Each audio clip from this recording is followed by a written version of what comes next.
Ramazan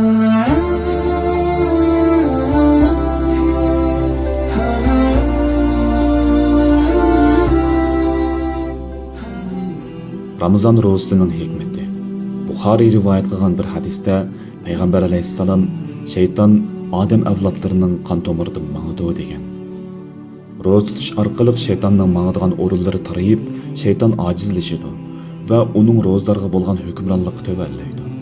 Ro'za tutish bilan dunyo va dunyodagi ko'ngil tatgan narsalardan yiroqlashish, Alloh taolaning huzuridagi ne'matlarga rag'batlanish paydo bo'ladi.